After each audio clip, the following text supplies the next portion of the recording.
airspace users. And full implementation of Next Gen will enhance the air travel experience for passengers by ensuring reliable and efficient air service. So while the FAA appears to be making progress, there are still key aspects of implementation they have to address. And the Government Accountability Office previously reported in 2012 and 2015 that implementation of Next Gen has seen cost increases and delays.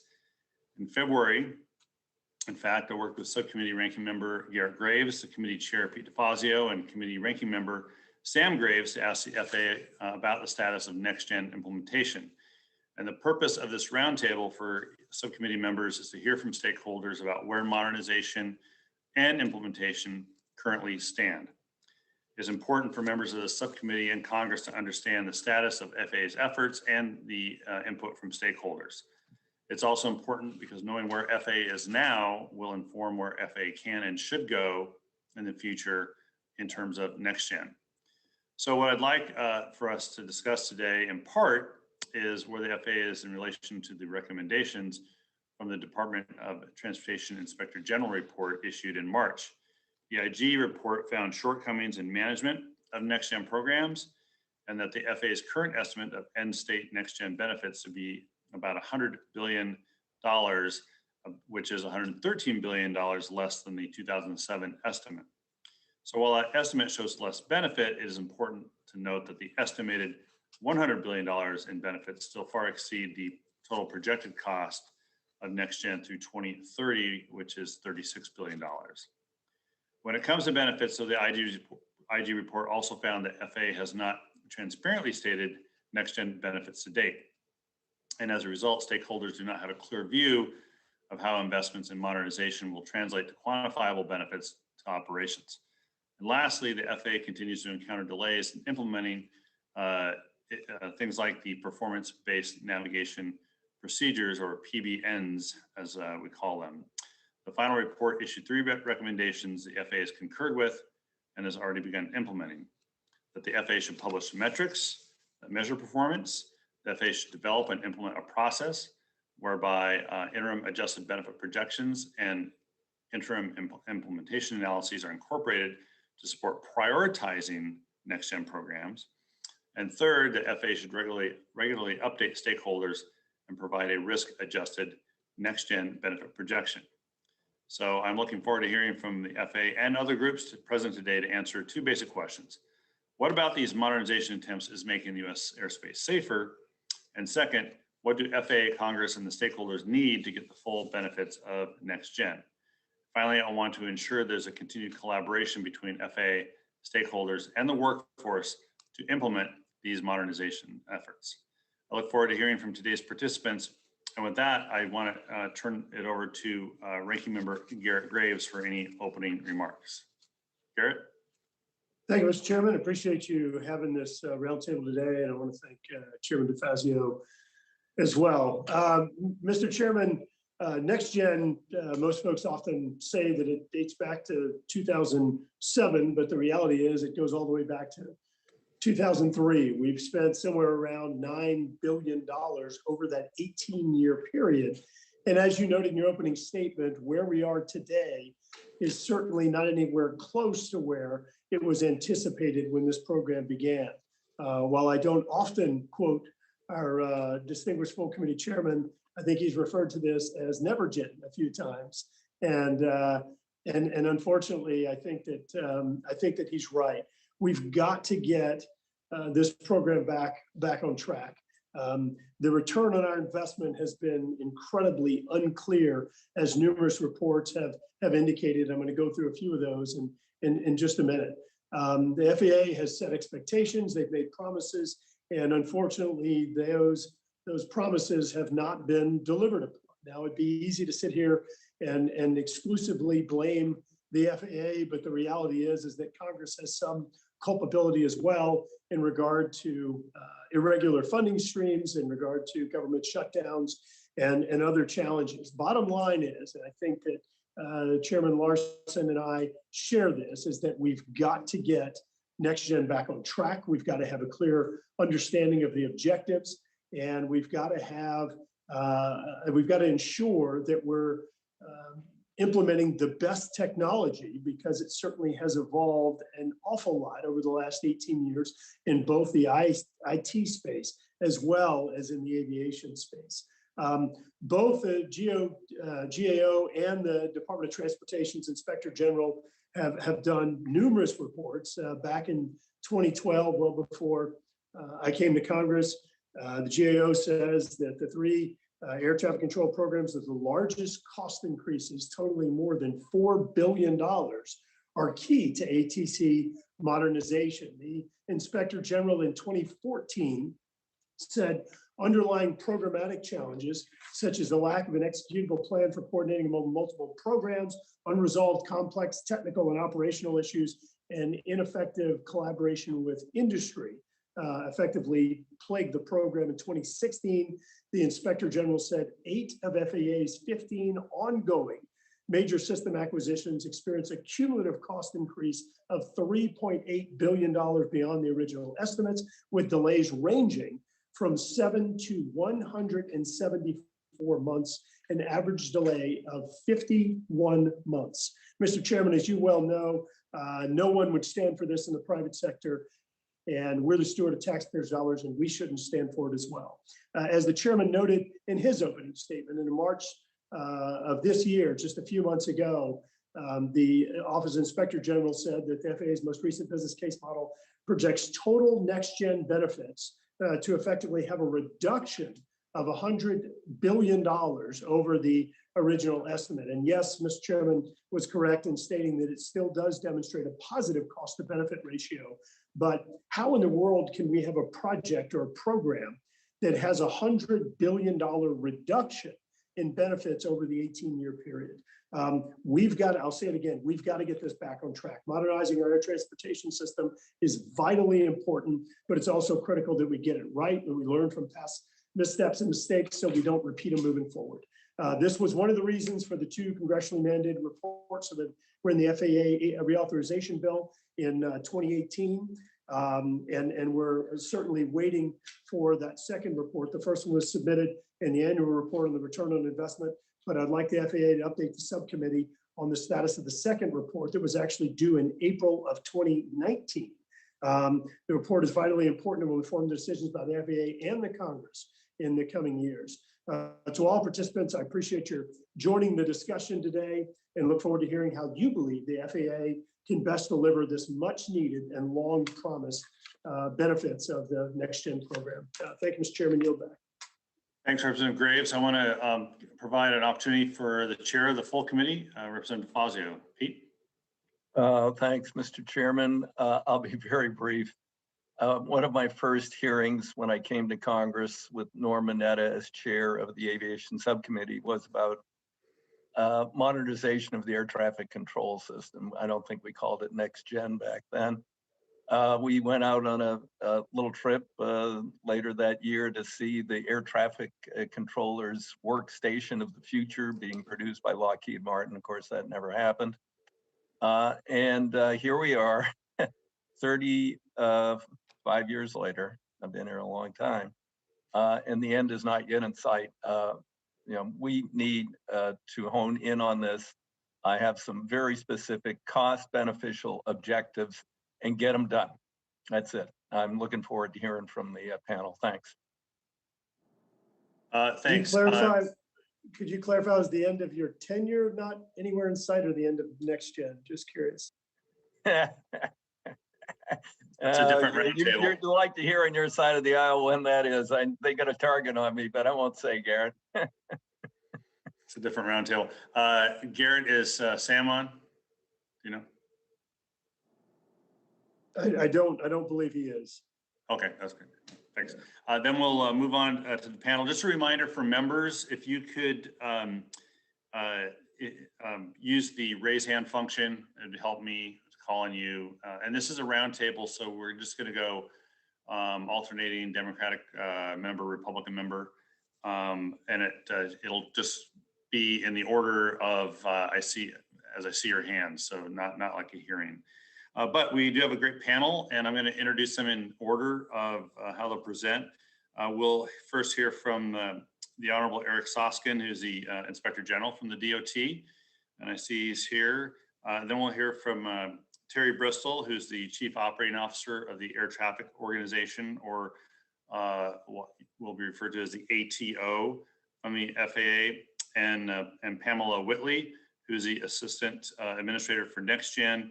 They're appearing jointly and they'll divide their time. Then Russell Childs, who's the chair of what we call the NAC, the Next Gen Advisory Committee. Then follow that with Sharon Pinkerton, who's the Senior Vice President of Legislative and Regulatory Policy from Airlines for America. Then Paul Rinaldi, who is the President of the National Air Traffic Controllers Association, or NATCA. And then follow that up with Captain Bob Fox, First Vice President of the Airline Pilots Association, or ALPA. The reason I'm saying the full names and then the acronyms is because I'll be referring to them by acronyms later on, and I don't have to put a quarter in the jar for acronyms anymore. So that's why I'm doing it.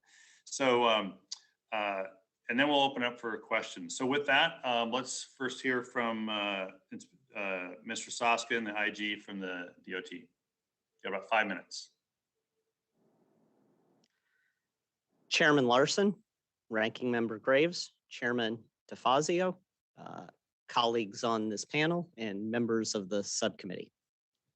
Thank you for the opportunity to join you virtually today in this roundtable format to talk about air traffic control modernization, including FAA's progress in implementing upgrades under the Next Gen umbrella. As you know, Next Gen's portfolio of programs is intended to enhance aircraft operations and foster industry growth by implementing new air traffic control technologies and capabilities. However, obtaining the expected benefits depends on FAA's successful delivery of initiatives and capabilities beyond those already completed. The DOT Office of Inspector General has a long-standing body of work evaluating FAA's progress and challenges with modernizing our air traffic system. Since 2006, DOT OIG has published more than 30 related audit reports and letters, testified before this subcommittee numerous times, and made hundreds of recommendations on how to improve FAA's management and oversight, most of which FAA agreed to implement. Over the last decade, FAA and industry have invested significantly in next-gen programs and equipage, and FAA has deployed much of the needed infrastructure, as well as some new capabilities. However, FAA has faced and continues to face challenges that have postponed or limited some of the expected benefits of these investments. For example, FAA's Metroplex program. It aims to implement performance-based navigation, or PBN, for arrivals and departures in busy metropolitan areas. PBN was expected to yield significant benefits such as fuel savings and reduced congestion. However, as a result of program delays and unresolved obstacles, FAA's estimated annual benefits for Metroplex are now only about half of the minimum amount initially expected. In another example, FAA's NAS voice switch program to implement digital voice switches will likely be delayed well beyond the original 2025 completion date. FAA terminated the voice switch contract in December 2018 and is only in the early stages of developing a replacement. Despite these and other challenges, NextGen is still expected to provide a positive return on investment. But as my office reported in March, FAA's projection for total NextGen benefits by 2030 has declined substantially over time. FAA's projected benefits are now tens of billions of dollars less than their peak projection, and FAA has also extended the time frame for achieving benefits. NextGen benefits will be less than expected, in part because the original projections were based on optimistic assumptions and were not adjusted for risk. For example, when air traffic did not grow as anticipated, neither did the expected benefits, especially those related to the projected time savings for passengers. NextGen's benefits have been delayed for other reasons, most recently by COVID-19 and its unprecedented impacts on air traffic, passenger levels, and program implementation. For example, reduced air traffic limits the benefits realized from PBN. Continuing work to implement NextGen initiatives has also been affected, including a delay of more than a year on FAA's Datacom program, which enables digital text communication between controllers and flight crew. Nonetheless, the Next Gen portfolio holds continuing promise, so long as FAA takes advantage of opportunities to apply the lessons learned from the last 15 years of ATC modernization activities. Realizing Next Gen benefits requires continuing buy-in from aviation stakeholders, like those represented here today. As such, developing and publishing metrics that measure Next Gen performance can help FAA set expectations, improve transparency, and help secure industry's long-term investment. Further advancing Next Gen will depend on demonstrating benefits to stakeholders, integrating Next Gen's interdependent capabilities, and harnessing controller automation tools and training to achieve more benefits. Much has been done, and much remains to be done to realize the vision of a modernized air traffic control system with its expected benefits for safety and efficiency. Thank you again for inviting me to participate in today's roundtable. I'm looking forward to the discussion. Thank you, Mr. Soskin. And now I'll turn to both Terry Bristol, CEO of the ATO, and Pamela Whitley. And I understand you're going to split your time, so I'll turn to Ms. Bristol first. Okay. Thank you, Chair Larson. Good morning, everyone. For those whom I haven't had an opportunity to meet, I'm Terry Bristol, the Chief Operating Officer of the FAA's Air Traffic Organization. As COO, my most important job is to ensure that the National Airspace System, or the NAS, as we refer to it, provides the gold standard in air navigation and aviation safety services for the U.S. every day. I also need to say right up front that the FAA, the aviation stakeholders, and the nation have had to endure, adapt, and overcome the effects of the COVID-19 pandemic. Through it all, we've provided the nation essential, nearly uninterrupted air traffic control services through the darkest days of the pandemic. We're proud of our accomplishments, but also realize that ensuring essential air traffic services requires us to follow the health advice of our FAA flight surgeon in interpreting national, state, and local guidance, which forced us to limit access to our FAA field facilities beyond essential employees. COVID's also been a barrier to Next Gen implementation by preventing face-to-face engagements at our field facilities. We're all anxious to continue the momentum in implementing our Next Gen portfolio of programs. Over this last year, our workforce has looked for creative ways to move the NAS modernization forward. We've employed virtual remote capabilities for everything from system testing to conducting safety panels and site surveys. We've made great progress staging work to prepare for on-site activities at our air traffic operational facilities. With respect to the controller workforce, training, certification, and user acceptance are the linchpins for implementation. We're starting to schedule some test and training activities at our FAA Technical Center for Terminal Flight Data Manager and Datacom, and more programs are soon to follow. As national vaccine rates steadily climb and infection rates steadily fall, we're already positioning ourselves to rapidly reinstate activities necessary to redeploy these systems. And it's our commitment that we will continue to lean in as far as we possibly can, mindful of the safety of our workforce.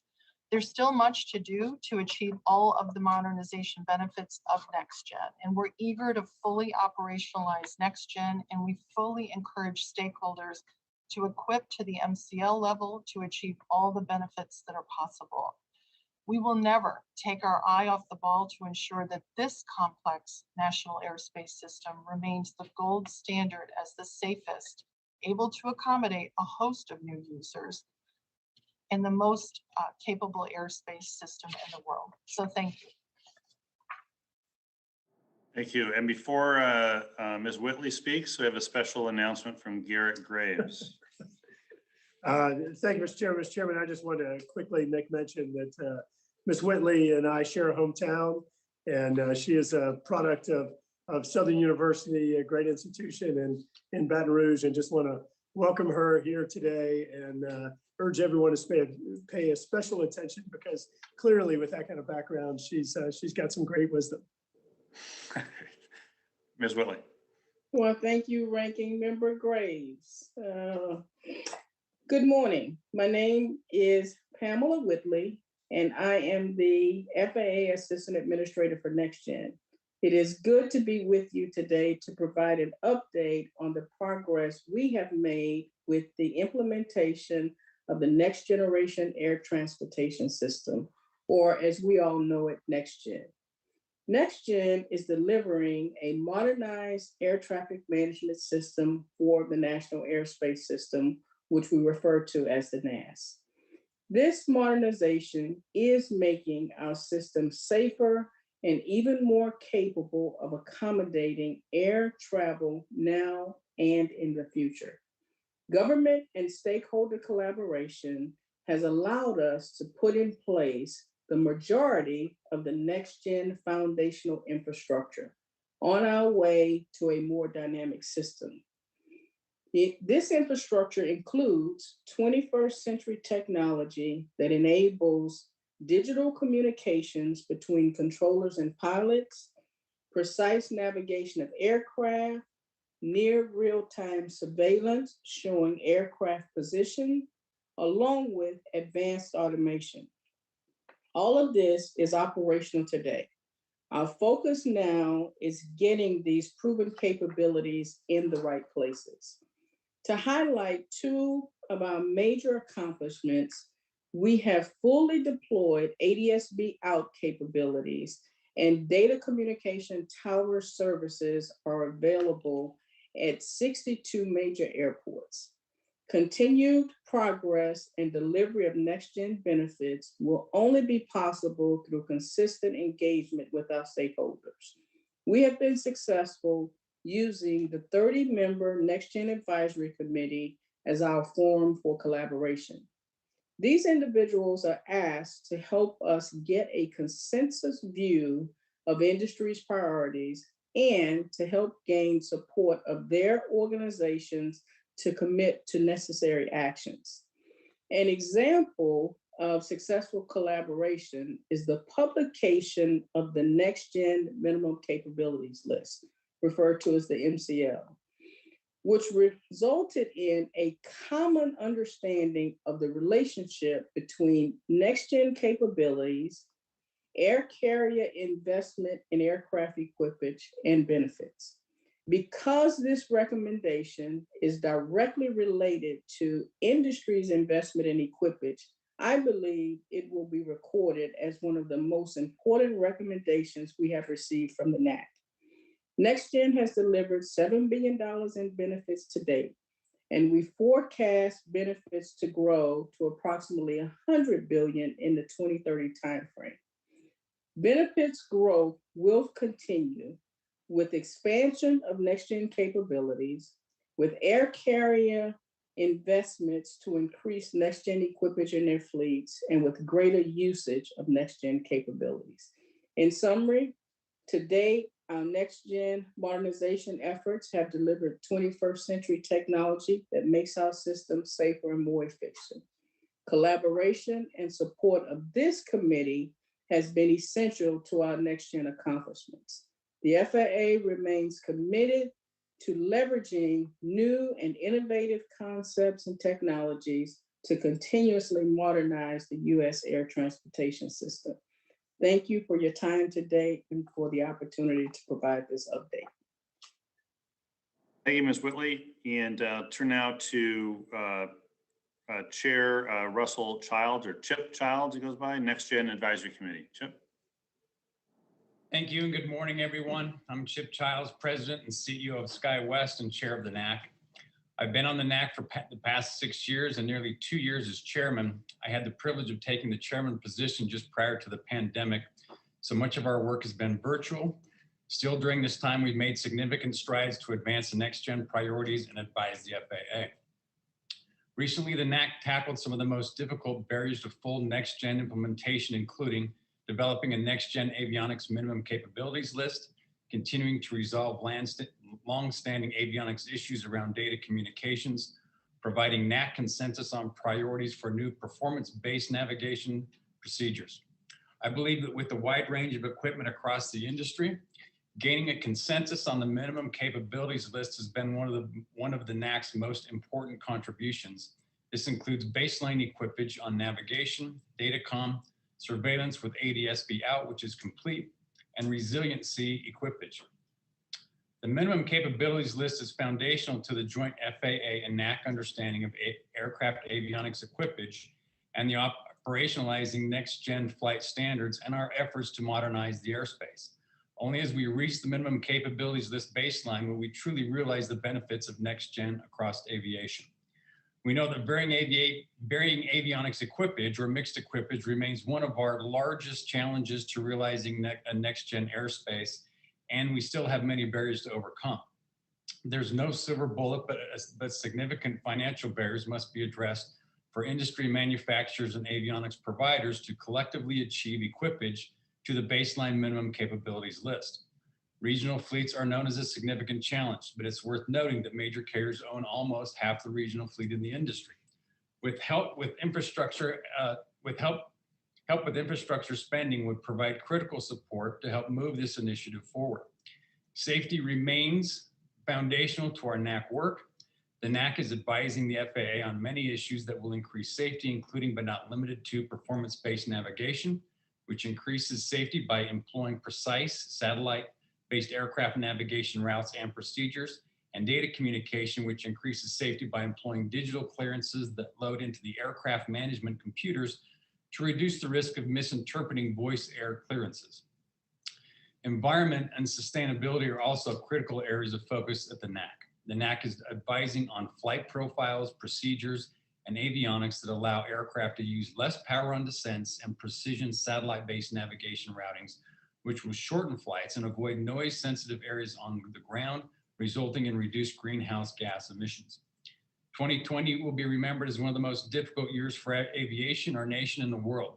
Despite this chaotic environment, in the pandemic, NAC members continued our work and deliberation to move the next gen work forward. They never wavered in their conviction that the aviation industry will emerge from this crisis and will need all of the next gen programs implemented to ensure the national airspace will be even more safe and efficient. I will also commend the FAA for their ongoing engagement in the NAC throughout the pandemic, as they've worked with us to press forward with NAC's next gen priorities. We've got to get everyone back in their field offices and facilities, and I know the FAA understands how important that is. We've also been supportive of ensuring that the priority is the health and safety of all of our professionals and our customers, as well as the economic recovery of the airline industry. In summary, the NAC has advised several key taskings in recent years, even through the course of the global pandemic. As we emerge from the pandemic, we are anxious to advance next gen priorities. The minimum capabilities list is a big milestone, but equipage to the baseline minimum capabilities list, which truly is essential to a successful next gen implementation, needs help through infrastructure spending. This help would remove some potentially otherwise insurmountable barriers we face today, as well as speed the effort toward eliminating baseline missed equipage. Thank you. Thank you very much. And we'll now turn to Sharon Pinkerton from A4A. Ms. Pinkerton, you're recognized. Good morning, and thank you for having this roundtable, especially coming on the heels of your roundtable on sustainable aviation fuels recently. We need to make progress on both NextGen and SAF as early levers we can pull to make sure our air traffic control system is helping, not hindering, the climate challenge we're all trying to solve. Before I begin in earnest, I want to recognize that sometimes when we have these NextGen discussions, we can sound more critical than clinical toward FAA, and that is not our intent. We respect and appreciate the work of both the leadership at FAA and the air traffic controllers and other frontline workers who have gotten us through these very difficult COVID times. And speaking of frontline workers, a strong thank you to all of you for providing the CARES payroll support program. We simply wouldn't be here where we are today without that payroll assistance. My message today is this: we have to accelerate modernizing our air traffic control system. The upside of making progress and using the 21st century technologies is critical. Under the Obama administration, the Future of Aviation Commission estimated that a modernized ATC system could reduce fuel burn and therefore reduce emissions by up to 12%. That is significant. As you all know, US carriers recently upped our climate ambition, and we've set 2 new goals: net zero emissions by 2050, and second, 2 billion gallons of SAF by 2030. Frankly, without Congress and the administration partnering with us on both SAF and greening the ATC system, we won't make it. My simplified view of where we are with Next Gen versus where we need to go is this. The FAA has mostly laid the foundation for the key communications, navigation, and surveillance capabilities. The challenge now is to operationalize and use those capabilities so that we're actually flying more precise and efficient routes and emitting fewer greenhouse gases into the environment. I think the Inspector General's report is instructive, noting that the FAA has really struggled with the shift from planning Next Gen to actually using the new capabilities. We also believe that as Congress and the administration consider a once-in-a-generation infrastructure proposal, we do have a unique opportunity to accelerate the use of key technologies and actually realize the climate benefits of more direct and efficient routings and new infrastructure. I'm pleased to say, and I hope you've received this morning, that a broad group of labor, industry, and consumer groups have coalesced around a green aviation infrastructure needs list. These priority programs and asks will yield benefits for all parts of the aviation community, as well as the traveling and shipping public. And critically, will help green our nation's air traffic control system. One of the issues policymakers to address that Chip just talked about is what is commonly referred to as mixed equipage, something identified by the IG as a key impediment to Next Gen benefits. Mixed equipage simply refers to the fact that not all aircraft have the same avionics capabilities. We are encouraging policymakers to make a one-time investment of approximately $1.5 billion to establish an equipage grant program to provide the incentives necessary to equip all aircraft with avionics to meet that minimum capability threshold that was discussed. This investment would level the avionics playing field and get that last mile of equipage on board to simplify controller decisions, allowing them to optimize air traffic tools and making the airspace more efficient and climate friendly. The other key programs we encourage the committee to consider focusing on are the need to accelerate performance-based navigation implementation. Second, implementing en route datacom. We commend the FAA for the work they've done on tower datacom. We need to accelerate implementation of space-based oceanic surveillance for more efficient routings over the ocean. Taken together, we believe these investments would refocus Next Gen and truly deliver safer and more efficient operations, create a better experience for passengers and the shipping public, while helping us meet our shared climate goals. If climate is truly a high priority, we need to find a decisive and impactful forward way on both sustainable aviation fuels and Next Gen. Thank you very much. Thank you, Ms. Pinkerton. Appreciate that very much. And I'll now turn to Paul Rinaldi, who's the president of NATCA. Mr. Rinaldi. Morning. Thank you, Chairman DeFazio, Chairman Lawson, Ranking Member Graves, and members of the committee. Thank you for the opportunity for me to participate in this roundtable on behalf of nearly 20,000 aviation safety professionals that NACA represents. Over the years, we have highlighted that a stop and go funding stream will negatively affect the aspects of our national airspace system. It undermines air traffic control services, staffing, hiring, training, timely implementation of long-term modernization projects. It affects preventive maintenance to FAA physical infrastructure. And as we were recovering from that long government shutdown in 2019, we then faced the unthinkable, the situation of COVID-19 and the pandemic. That pandemic has devastated the aviation system worldwide, including all the things that I just mentioned that are impacted by the stop and go funding. You know, over the last 15 months, the FAA and NACA, through collaboration, have accomplished some remarkable things to keep the frontline workforce safe and the aviation system up and running. Now, with a vaccinated workforce and traffic levels returning to roughly 80% of pre-pandemic levels, out of the chaos of COVID-19, we have an historic opportunity to invest in our nation's aviation system in both technology and physical infrastructure to ensure the US remains the gold standard in aviation worldwide. The FAA's physical infrastructure needs attention. Our en route centers are almost 60 years old. Many towers and TRACONs are in need of repair and replacement. Many of these facilities have exceeded their life expectancy. Some of these facilities need critical replacement of systems such as roofs and windows and HVAC systems and elevators and plumbing.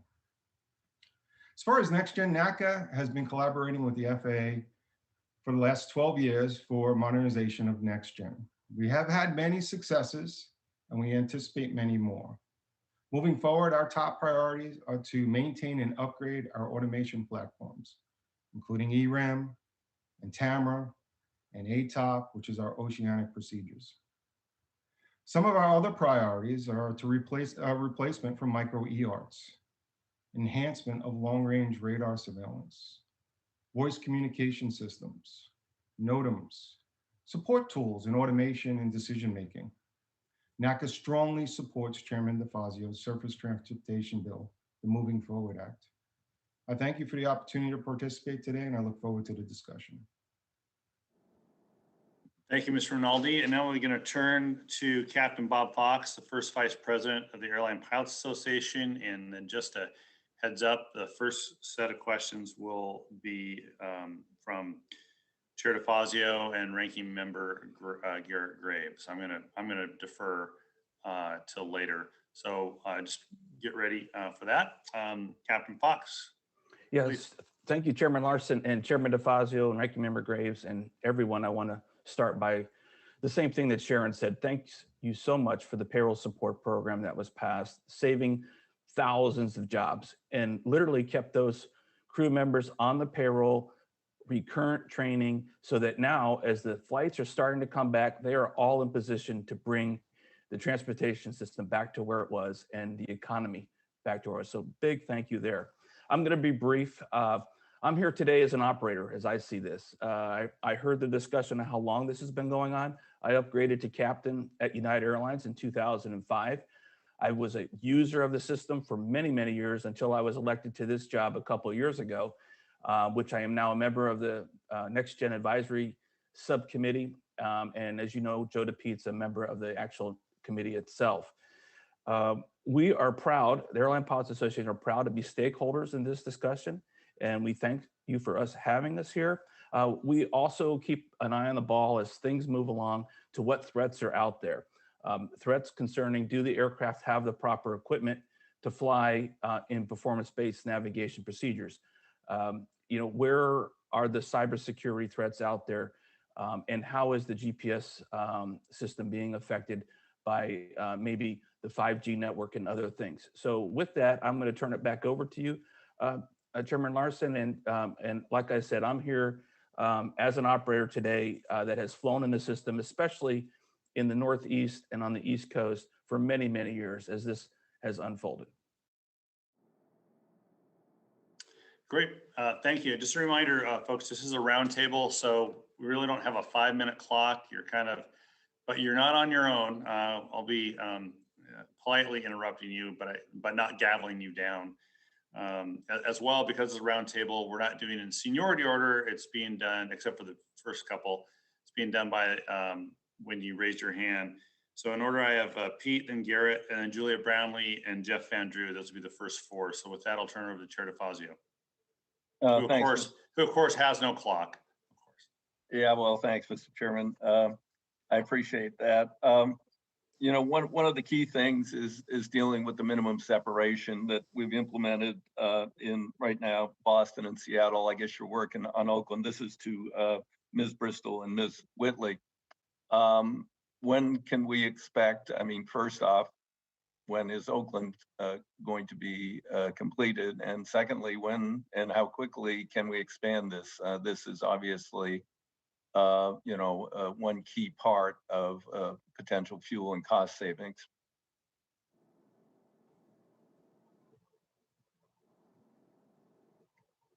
Ms. Whitley? Ms. Bristol? Certainly. Thank you, Chair DeFazio. So for the end state of Next Gen and dynamic TVO capabilities, we will use that advanced aircraft and ground automation to enable our flight-specific time-based solutions. We began utilizing ADS-B to enable 3 nautical mile separation standards in the en route airspace at or below flight level 230, where it wasn't available before. In 2019, the FAA approved reduced separation standard from the 5 nautical miles to 3 nautical miles at or below flight level 230 for those ADS-B out-equipped aircraft. In 2020, the 3 nautical mile separation was successfully deployed at 2 key sites, as you indicated, Seattle and Boston. So moving forward, in response to Section 547 from the 2018 reauthorization, we will be initiating 3 next-gen equipage trials to utilize the 3 nautical mile separation for select en route sectors within Oakland, access flight efficiencies and airspace throughput for the Bay Area.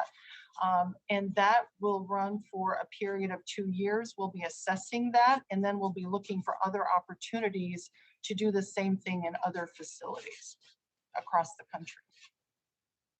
Well, I guess the question would be why does it take, why do you have to test it for 2 years? You've already implemented it in 2 places.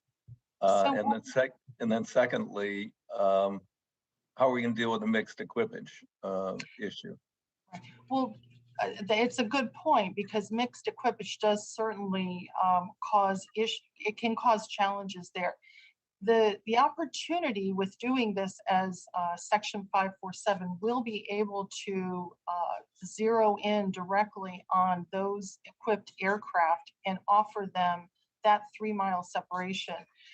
The agency will be able to monitor the benefits that are coming along with that, so that we can assess, what the opportunities are. We will, how we assess these what the numbers prove out for us, both for pro and con, because if it's in a mixed equipage environment, that may become a challenge as well.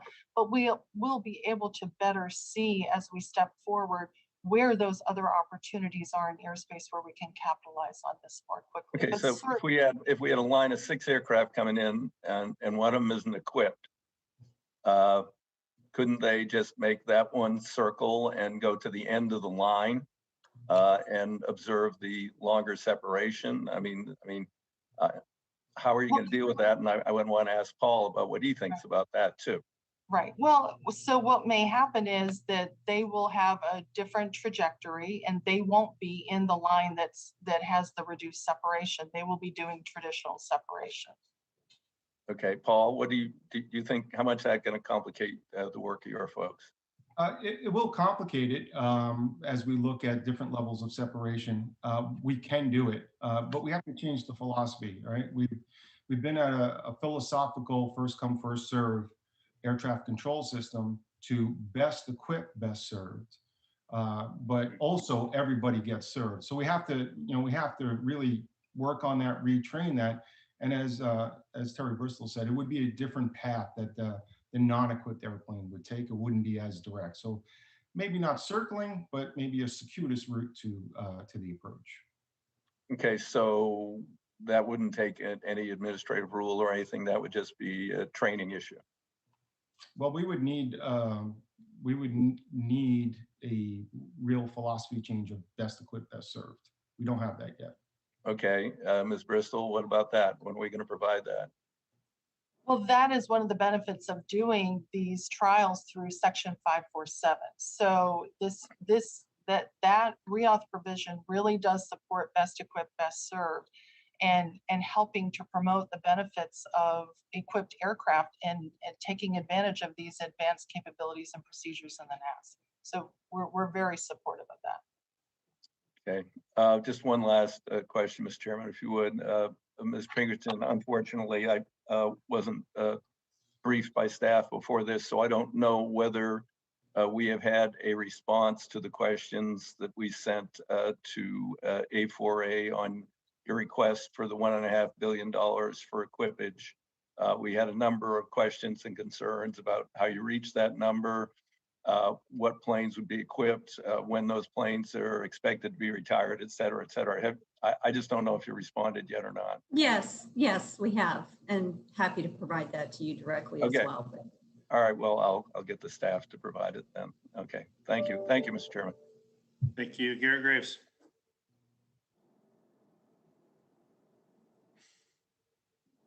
Thank you, Mr. Chairman.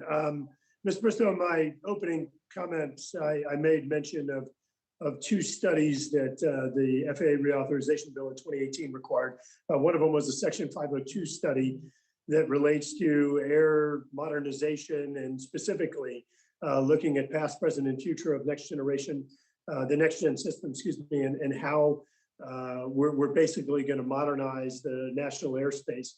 Could you give an update on the status of that report that's now 2 years late? Ranking Member Graves, I'll provide an answer to that question for you. Thank you. We continue to work on that report. We understand that it's a priority, and we are refining that now, and hope we'll be able to get it to you pretty soon. Can you give me any brackets on time frame? Pretty soon means a week to a month. It means 6 months to a year.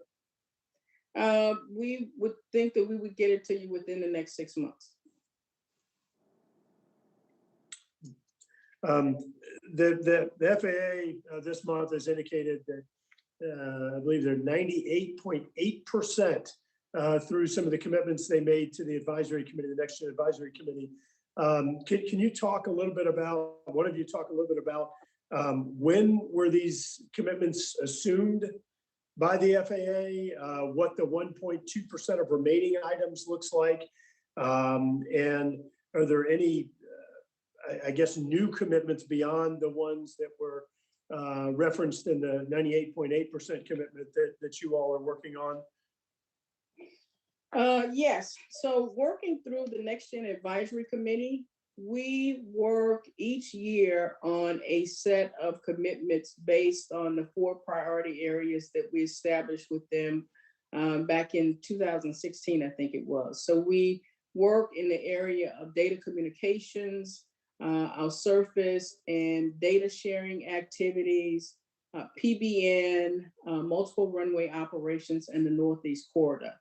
And our experts, along with the industry experts, sit down each year and we come up with a set of milestones. There are a set of government milestones and a set of industry milestones. So that set of commitments is actually updated each year. So the statistics are that you have are from last year, and we're currently working on an update now to establish the commitments for the coming year. Okay, thank you for that clarification. Mr. Chairman, last question for Ms. Pinkerton. Ms. Pinkerton, as we've watched the Next Gen rollout, you've often heard accomplishments touted whenever milestones were hit or different technology put in place. But in looking at, I guess, the real outcome of some of those announcements, it's been difficult to really quantify any real benefits. And I'm just wondering if you and your members share those concerns that while, you know, milestones or different technologies are being implemented, there really hasn't been a quantifiable sort of benefit to the flying public. Is that a concern that you share?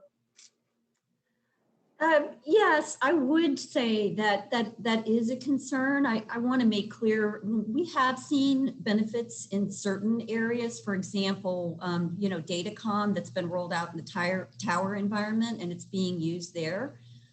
We've seen benefits with that program.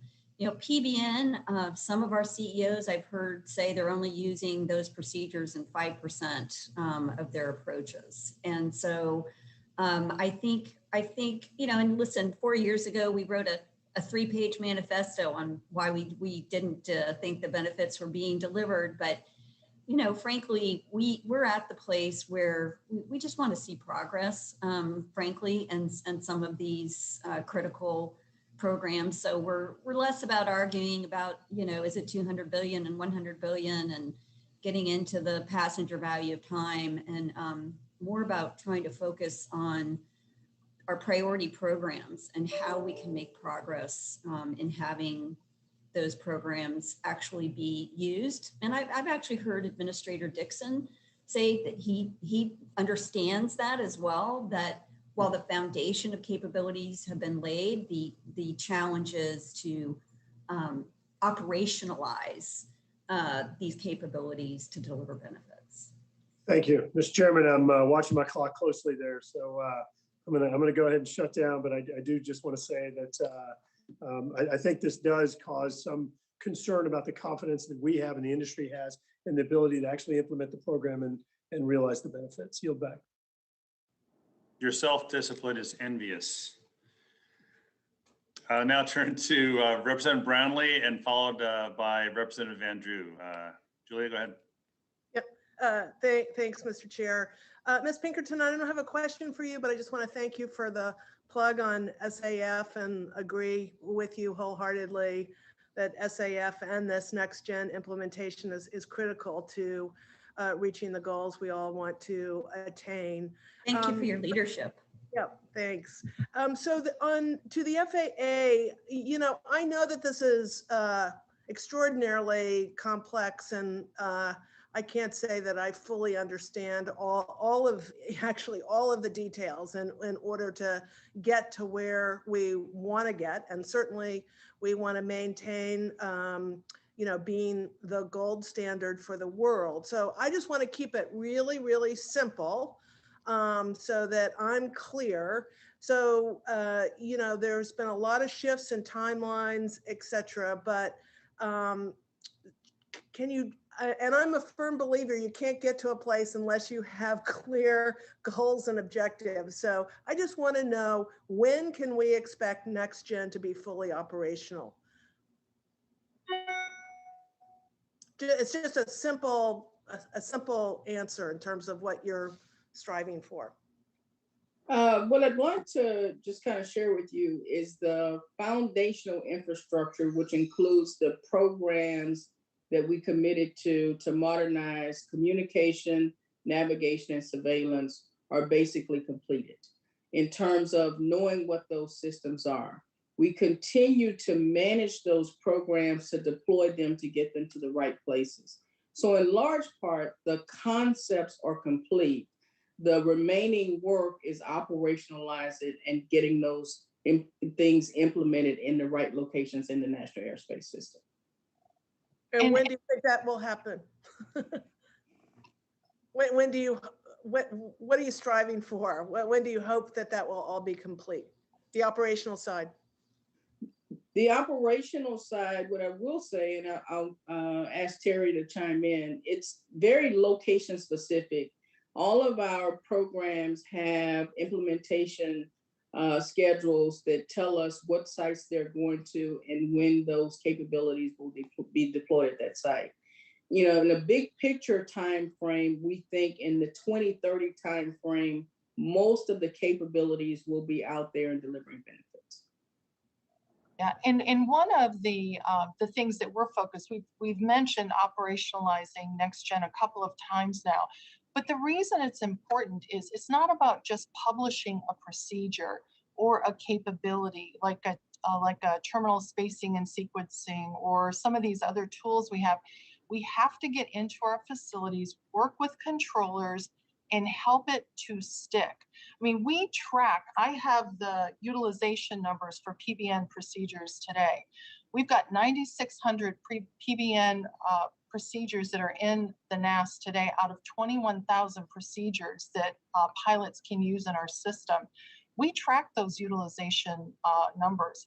So at our core 30 airports, from April of 2020 to 2021, the arrival PBM procedures are being utilized about 87% of the time. On the departure side for PBM procedures, it's about 67%.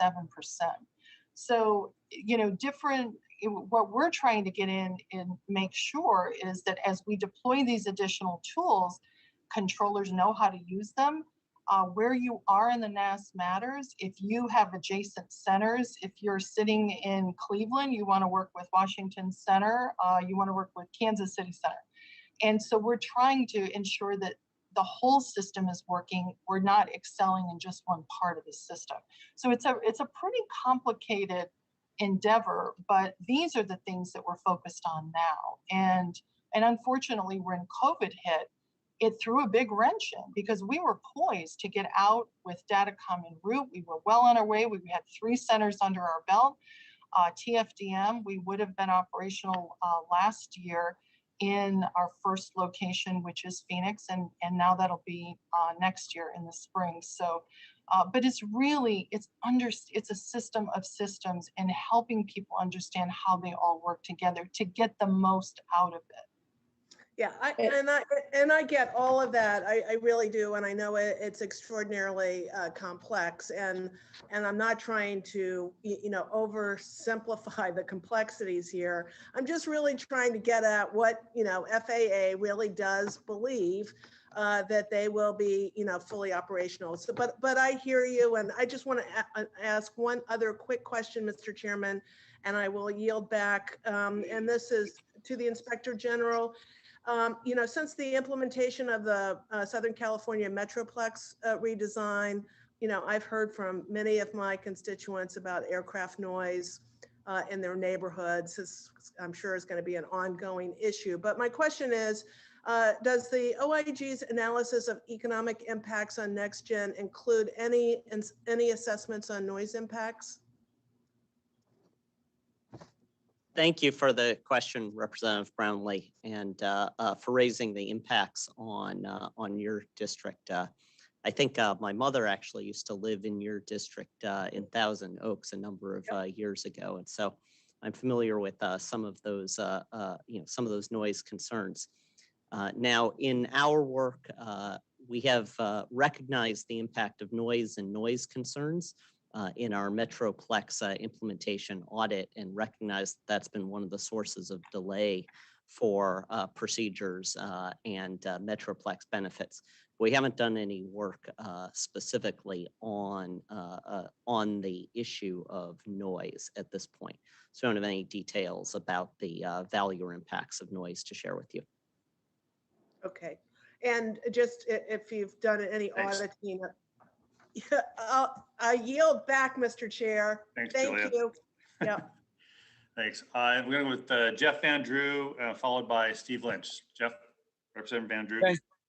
Thank you. Good morning, everyone. I'm glad that we're having this roundtable. I appreciate leadership putting this together. This is an important topic. For those of you who don't know, South Jersey is home to the William J. Hughes Technical Center, which I'm very proud of. It's the FAA's cutting-edge research facility where they develop the Next Gen program and many other programs. For more than 6 decades, the Technical Center has served as FAA's independent laboratory and the national scientific test base for research, development, test, and evaluation. Its historical role in advancing air transportation is well established and is very unique. The Tech Center Director is the FAA's executive responsible for cultivating and sustaining the center and its laboratories, its technical work, and its scientific staff, and collaborating with industry, academia, and regional communities. So my question would be to both Ms. Bristol and Ms. Whitley, how do you expect to leverage the Technical Center's leadership and world-class capabilities to achieve the FAA's final vision here of Next Gen and future enhancements that could take place? Thank you for that question. As you stated, we're very proud of the work that happens at the Tech Center. It's a world-class center and basically one of a kind in the world.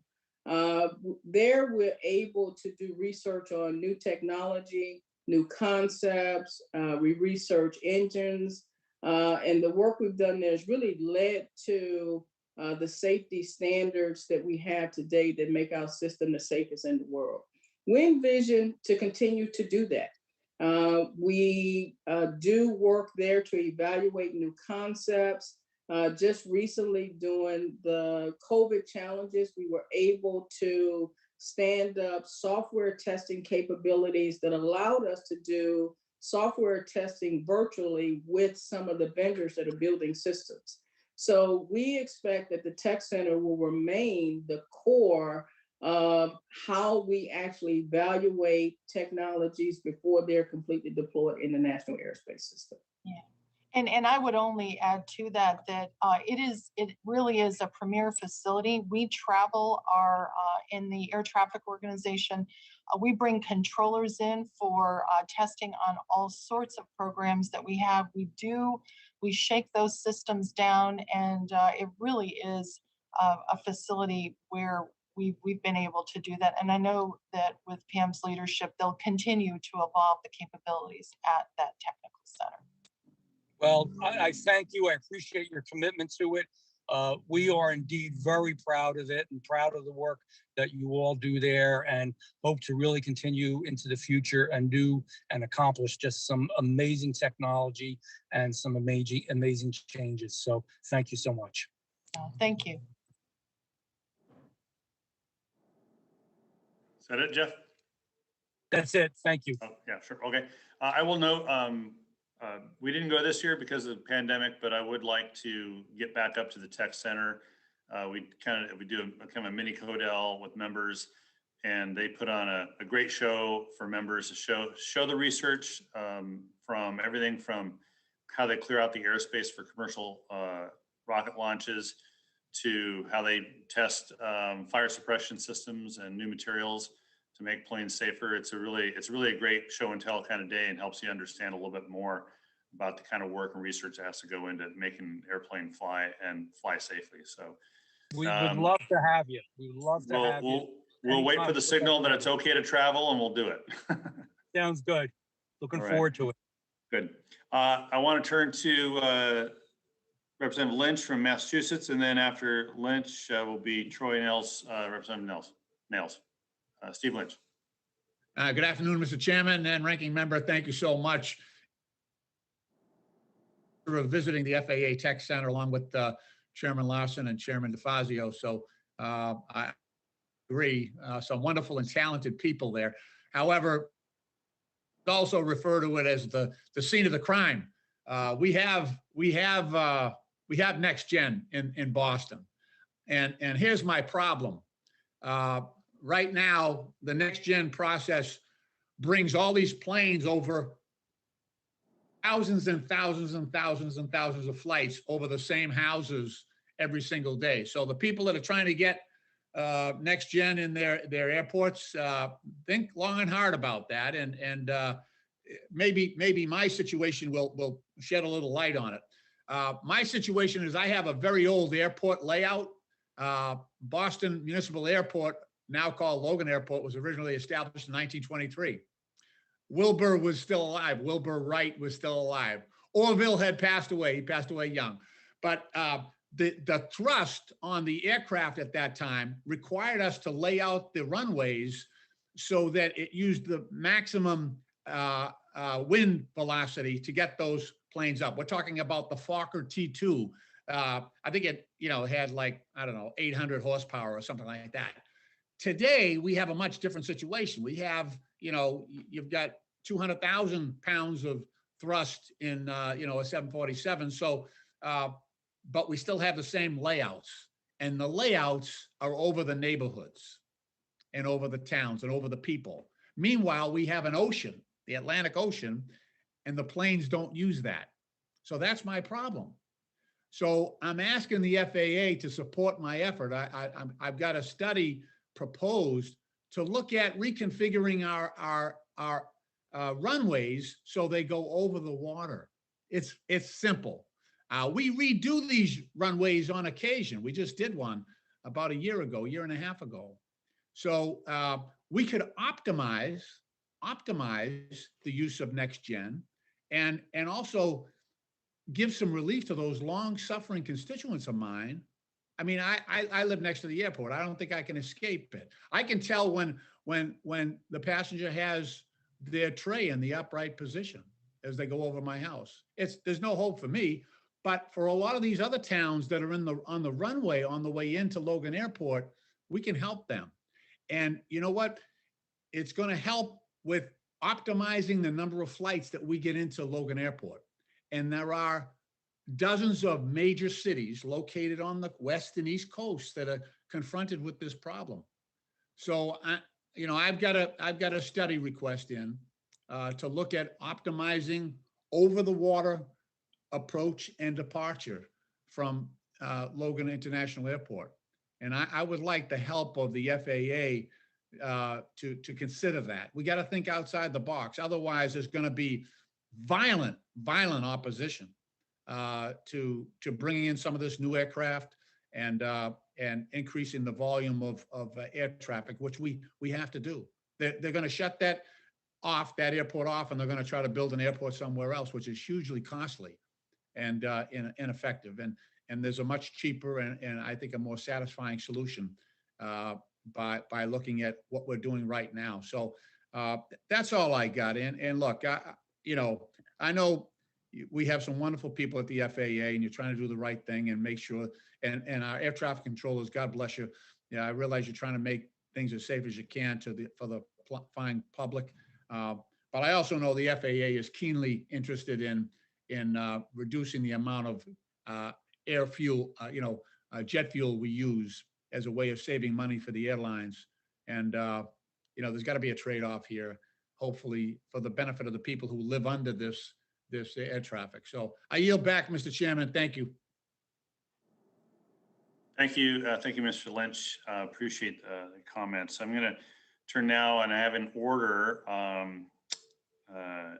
Representative Nails from Texas, and I have Representative Holmes Norton, Congresswoman Holmes Norton, if she returns. If not, it will be Representative Titus, unless Holmes Norton returns. So I'll go with Representative Nails, Texas. Chairman Larson, Ranking Member Graves, I want to thank you both for your leadership here today. And my question is geared towards Captain Fox. Captain Fox, in your opinion, what has Next Gen done to improve flight performance for our pilots? And what advancements have yet to be implemented that would improve things further? Thank you for the question, Congressman. So clearly, as the operator up front, when I first started flying, we were flying VORs across the country, right? And Next Gen has allowed us to now take the most efficient. Captain Fox, could you, for those of us who aren't pilots, could you say what a VOR is, please? Okay, I'm sorry, Chairman Larson. So it's a device on the ground. I don't know what it stands for. It's a device on the ground that puts out a signal, and you would dial in the frequency, let's say 123.1, and the needle would point you into that direction. And you would fly across the country from one receiver to the next. And they were located in different parts of the country. Now with performance-based navigation, you can actually take the most efficient route across the country, which also includes when the airlines look at that, they look at the winds, of course, at loft, and they look at the radar. But clearly that has been a benefit. I'll make it quick though. Where is the real issues at? The real issues is, number one, not all of our aircraft are equipped the same. And so not all of our aircraft can take advantage of the capabilities out there. And that primarily leads into the arrivals of our big hub airports, right? Where our big hub airports, they have a lot of arrivals, one after another. And some of the aircraft going in there don't have the same equipment, the modern equipment. And as a result, Paul can talk about this more. The space needs to be a little bit further apart, and the efficiency of that arrival does not happen. The second piece, though, is the Metroplex piece, which was brought up earlier. I flew a lot out of New York City, both Kennedy, LaGuardia, and Newark. And I'll just use Newark as an example. You come into the arrival on Newark, and because of the complexity of that air system, you are vectored down to almost 3,000 feet and told to take a southerly heading. And they sometimes take you all the way down past Atlantic City before they can even turn you back around to get you going north toward the airport and land. And if you think about that, we're burning a lot of fuel at 3,000 feet, producing a lot of carbon. And until we get that resolved and get that Metroplex system resolved, the efficiencies that we're looking for our passengers and the reduction in carbon is just not going to get there, in my opinion. Thank you, Captain Fox. Chairman Larson, I yield back. Thank you. Thank you. Thanks for the question and your participation. Appreciate it. I don't see that Representative Holden Thornton is back, so I'll go now to Representative Titus from Nevada. Thank you, Mr. Larson, Mr. Chairman. We recently had a hearing about examining innovations in the aerospace industry, and I represent a district in Nevada that's really a test bed for a lot of new technology, especially in the mobility space. We got the Virgin Hyperloop, and we got autonomous shuttle buses, and a lot of UAS drone companies, a testing center for those there in the state. Now we've got another player with this advanced air mobility technology, and companies seem anxious to be developing this. So this is a new challenge to our air traffic management. Now, a lot of these vehicles are going to be kind of operating outside the usual flight path. So I would ask Administrator Whitley and Mr. Rinaldi if they would discuss these, how these emerging technologies are going to integrate into the existing system, and if there are things that our subcommittee needs to be doing or examining that can help make that process easier. In the past, when we dealt with drones, we seemed to be behind the curve. Canada, Australia, Europe, they all got ahead of us, and the technology developed faster than we could keep up with it with oversight or regulation or just accommodation. So maybe we could try to get ahead of this instead of behind it. Would y'all address that for me?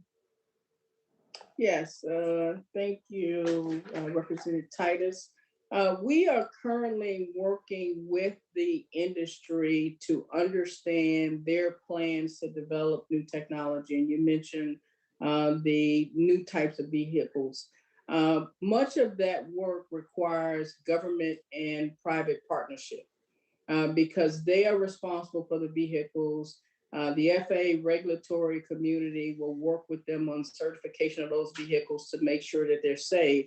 And in our research program, we actually research the concepts that they want to use, where they want to fly, how they want to fly them, and work to provide the right type of tools and technology to support integration of that.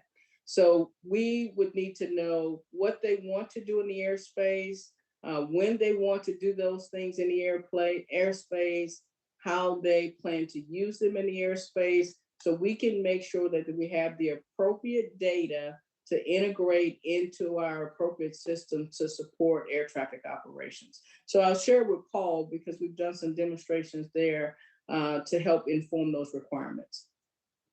Thank you. Yes, thank you for the question, Congressman Tex. I think the first step is to segregate them out of the current air traffic flow and see exactly what the behavior is of these, whether it's a drone or whether it is an unmanned vehicle that is, airward mobility, whatever that situation is a segregated corridor away from actual movement of air traffic control and bifurcate that out and see the behaviors of these new entrants and what to expect. And through time and the history of what to expect from them, then we can actually integrate it through into our aviation system. But it's something that we have to be very cautious of, especially if the controllers won't be able to communicate with the vehicle and be able to know exactly where that vehicle is going. It's very hard to separate from something that you don't know where it's going or what's happening. I think it's going to be a real challenge. It's going to be a challenge of process and communication as well as infrastructure. what do we need to put in place at our airports that will be able to try to accommodate the things that you were just talking about? Well, thank you, Mr. Chairman. I look forward to working on this issue and pursuing it with the subcommittee. Thank you, Representative Titus. I appreciate it. Next up, we'll have Representative Van Dyne from Texas, and be followed by Representative Kahale from Hawaii. Beth? Thank you very much, Chairman Larson and Ranking Member Graves, for holding this roundtable. I'm concerned that the FAA claims Next Gen and its benefits are on target when the IG report shows the opposite. They've been working on Next Gen now for 13, 15 years. And when I talk to stakeholders, I continue to hear about inefficiencies.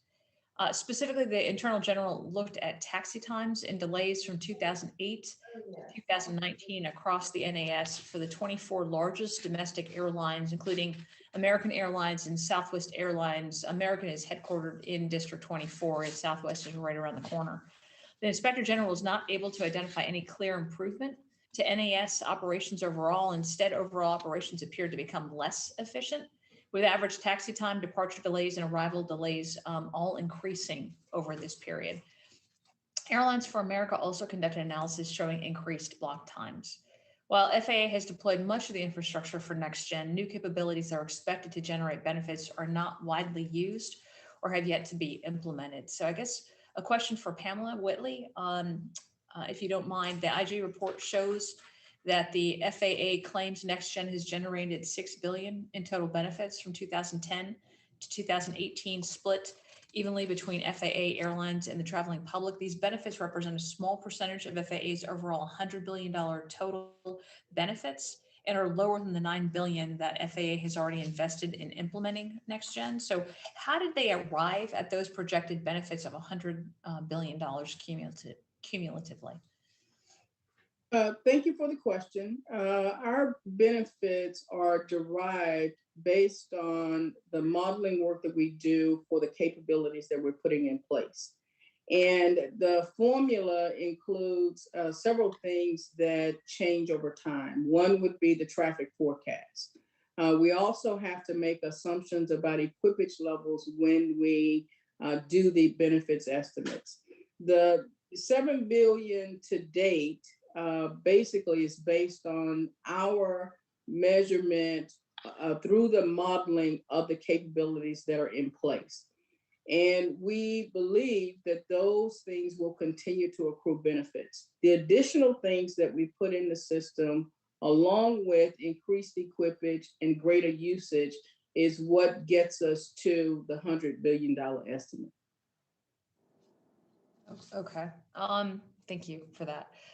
Terry Bristol, the airline industry and the broader aviation community have invested in ADS-B out compliant transponders to comply with the 2020 mandate.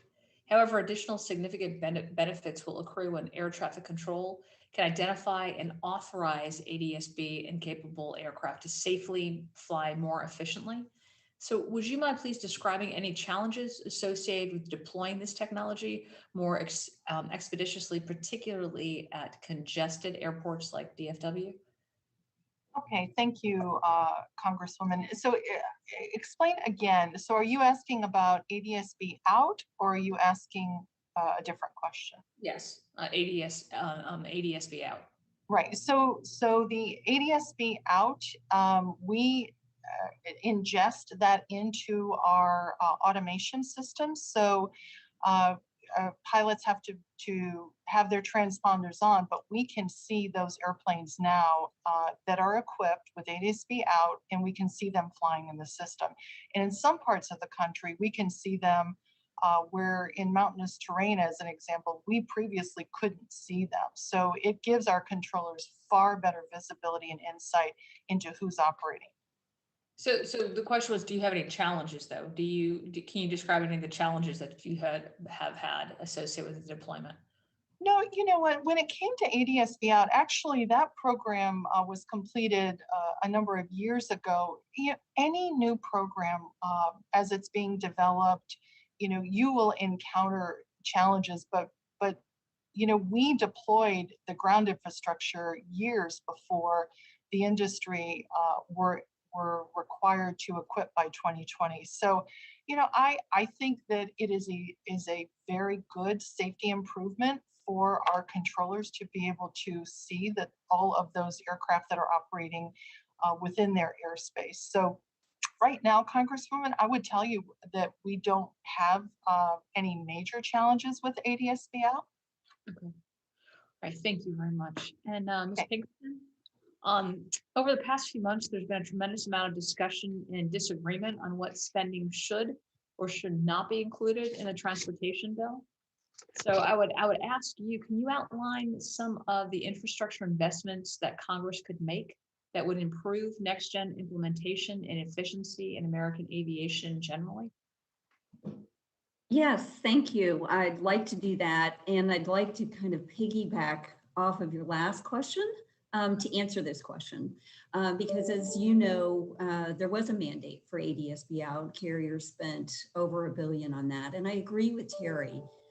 There is a safety benefit for controllers, which is important in being able to see more accurately where all aircraft are. But frankly, what we had wanted was some additional procedural benefits from that $1 billion investment. And those have really been slow to come. That's why in my opening statement, I mentioned putting oceanic surveillance as a priority on FAA's list for getting that done more quickly. Because frankly, I think therein lies one of the dilemmas. I mentioned this list that everyone, all of the labor, industry, passenger groups came up with. There are things on it like the air traffic controllers' desire to see newer, not having 40-year-old and 60-year-old facilities, which are certainly not good for the environment. But the issue that I mentioned was this kind of last mile of equipage for PBN and Datacom. And I know, some people would ask, well, why don't you all just equip with that? And I would say, other than the $40 billion that we lost last year and the $20 billion that we're going to use this year, the problem is really that we haven't seen enough of a benefits case from equipage. And that is why we are asking for that $1.5 billion to get us the last mile on next gen. Frankly, when you look at the surface bill, we understand we are a small part of that. I think, though, that as the committee moves forward on an infrastructure bill, of course, surface will be primary, but I think spending money on aviation can really get us a long way and can get a lot of bang for our buck in greening the air traffic control system. So that's one of our top priorities, in addition to what Paul mentioned on facilities. And there are several other things on our list, including that oceanic surveillance program, which I don't think is as much a matter of money, frankly, as it is just moving forward with the program in a more accelerated fashion. Excellent. Thank you very much. I yield back my. Thank you, Representative. Appreciate that. And now we'll go with Representative Kahele from Hawaii. Aloha. And then and then Greg Stanton will follow Kai. Kai, go ahead. Aloha, Chair and Ranking Member Graves. Mahalo for having this roundtable. I wanted to echo Captain Fox, who talked about flying with the VOR navigation system. He might have forgot the NDB, or the non-directional beacon that we use to fly all over the country before things like GPS. But the previous member's question and dialogue lead perfectly into what I was going to talk about, which is that $1.5 billion request for ATC modernization equipage fund. I mean, I have some concerns with that, only because I'd like to know more about where that money would be spent. I mean, in the testimony, you talked about regional airlines as being some of the most challenged and mixed equipage in equipping those that regional fleet with the new technology. My understanding is the regional fleet is also an aging regional fleet, and that the regional fleet will be replaced in the next few years with more modern regional equipment. And so, is this something that Congress should look at appropriating over $1 billion in equipment that and into aircraft that potentially will be not be flying and will not be utilized in the near future. I mean, part of Next Gen is that the government and also aviation stakeholders would be investing in those technological upgrades to improve the national airspace system. So if you could expand more on that position, specifically the Modernization Equipage Fund, what major airlines have already made the modernization in their fleets, and what regional airlines have done or have not done so, and what is the age of those regional fleets, and is this a smart investment for the Congress to make? So since Chip is really here representing the regional carriers, I'm happy, but I'd like to defer to him first, and then I'll chime in on the major carriers and their investments, if that's okay. You bet. Yeah, thanks, Carter. That's a great question, because I think your assumption of what's happening in the regional model is pretty accurate. There are some big questions and complications relative to the regional fleets. There's no doubt that, like, I would say that we're the largest regional carrier in the world. Give us an example. We fly about 500 aircraft, and about 40% of the aircraft that we fly today, we've bought within the last 6 to 7 years, and they're ready to go with the minimum capabilities list. We have a smaller fleet that is aging, and that we do not have a great market strategy to replace that fleet as of this time. We would love to do a fleet replacement with new aircraft that come out with all the all the technology related to the MCL and everything that we're talking about. The problem is that we have some market forces relative to some of the manufacturers. I don't want to get too complicated into some of the commercial side of this, but to answer your question, it's very uncertain about how long we can actually, assume that we're going to replace this fleet. We don't have the right manufacturers in place to replace the fleet. So we're assuming that we're going to be flying this fleet for, a fairly long amount of time. And this is a fleet that would need a relatively expensive retrofit of some of the technologies in order to get to the minimum capabilities list, to make sure that we get, to that big, wide-ranging amount of the fleet throughout the United States that's flown that way. So from our perspective, I think that it's a very good source of funds. We're the biggest regional carrier. Most regional carriers are a lot smaller than we are.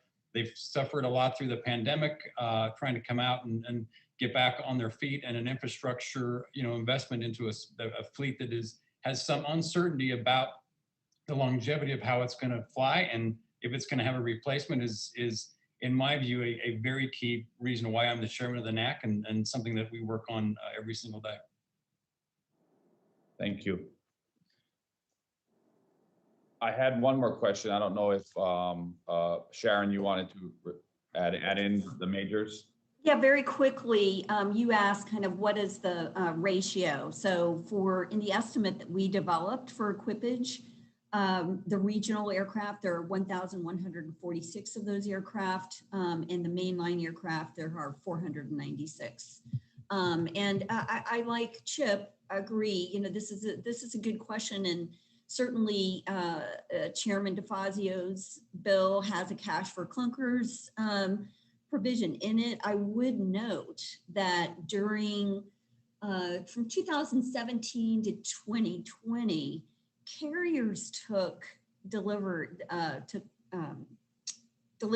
of 1,000 new aircraft, which are fully equipped and much quieter. And they also, in 2020, announced immediate retirement of about 300 planes, and then announced another 300 that would be retired over the next 3 years. So I do think that process is ongoing, but I still think there's this last mile of equipage that the IG has identified, where we firmly believe, it's kind of a chicken and an egg, which comes first, the equipage or the benefits. And quite frankly, we need a chicken because we just haven't seen the benefits. Okay, thank you. And one more question I have. Thank you, Chair. And it's not specific to Next Gen, but it has to do with the efficiency of flying our U.S. Routes over the country. And I'm wondering if the FAA or the Department of Transportation can answer this. In addition to Next Gen, which is really relying on space-based technology and more enhanced precision approaches and parallel runway operations, safer conditions for ATC to operate into highly congested airports. Are we also coordinating, or is there any conversations happening with the Department of Defense in terms of the nation's airspace and military use airspace? And as you all know, the military airspace covers a lot of the country. Oftentimes, it's not being utilized, or it's not hot versus cold. The military likes to make airspace hot all the time, but it causes aircraft routes to be diverted and not the most efficient flight paths over the country. Is there coordination with the Department of Defense in terms of reevaluating the nation's airspace and our military operating areas that we have over the country? Ms. Bristol, if you could answer that quickly. Thank you. I can do that, Chair. Yes, Congressman. Actually, we're working very closely, my office, with Wayne Schatz, who is in charge of the PBFA policy board for the FAA from DOD. We are talking about many of those things, but we're working very closely on military operating areas and working to identify how much airspace is really needed. What are our procedures for approving yearly exercises? How much airspace do they need? And can we more actively reallocate that? So I would say yes, yes, and yes. Thank you very much. Thank you, You're Chair. welcome. Thank you. I'll turn to Representative Stanton from Arizona. Greg, go ahead. All right, thank you very much, Chairman Larson. This really has been an outstanding roundtable. I have learned a ton about the updates to Next Gen. Was mentioned by many members earlier about issues as it relates to air noise over communities. It was mentioned earlier that Phoenix was the first city in which Next Gen was attempted to be implemented. I happened to be mayor of Phoenix during that time that Next Gen was attempted to be implemented over Phoenix. And if you were involved in the issue, you know it didn't go very well. Phoenix had engaged in smart land use planning for decades around Sky Harbor Airport. And the feeling by myself and the community was that Next Gen had kind of upended decades of smart land use planning to obtain the ends of Next Gen: efficiency and sustainability, less usage of fuel, et cetera. But to obtain those ends, it upended decades of smart land use planning by the city of Phoenix in terms of efficient land use around Sky Harbor Airport. Unfortunately, it ended up in litigation, and it ended up being, at least from Phoenix's perspective, successful litigation to undo the takeoff and landing routes to go back to the old ones while we study how Next Gen will impact historic neighborhoods near Sky Harbor. And I wanted to see, since the Phoenix litigation, how's it going relative to Next Gen taking into account land use planning by the various communities near airports around the country? How has Next Gen and the planning for Next Gen changed as a result of what happened in Phoenix? And that's really for anyone. I can take that. Thank you, Congressman. What I would tell you is that we've heard from communities, we've heard from Congress, and we've fundamentally changed the way we engage with communities. Aircraft noise, it's a shared responsibility, and it's critical that the airlines, the airports, and the local governments are part of that conversation. I will tell you that over the years of Metroplex, we have continued to learn a lot as well. And within the agency, we absolutely prioritize community engagement to address aircraft noise. We have any number of airport roundtables that are taking place around the country. We work with our regional administrators very closely in different parts of the country to engage at that local level. We've stood up a new airport noise forum, and we've established new processes to increase communication between the FAA, airports, as well as airlines. So We really have over the years modified our processes, and I think that the agency is doing a much better job. I just want to second that, Terry, since 2016, the new community outreach and best practices that were created by the FAA in coordination with industry, I think it's made a huge difference with community outreach and our success there. So thank you to FAA. Thank you. Thank you so much. That was my single question. I really appreciate it. Thanks for the good answer. You're welcome.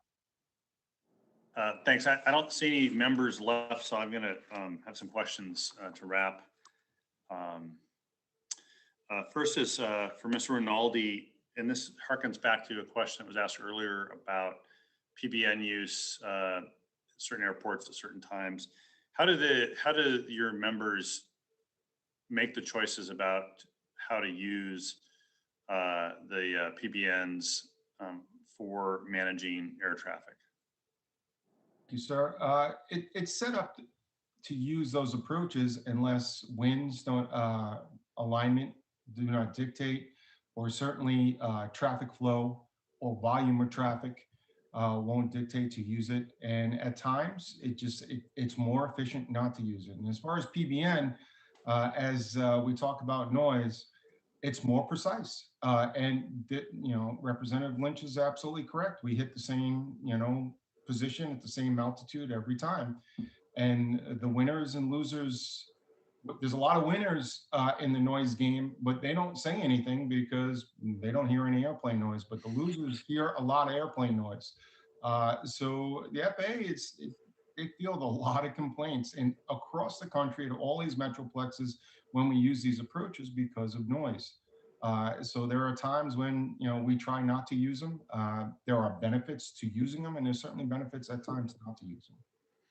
Is follow-up, is the default position to use them, to use the newer ones? Yeah, I on arrivals, absolutely. Departures, depending on what the departure push looks like, where the departure fixes are going to go after the runway.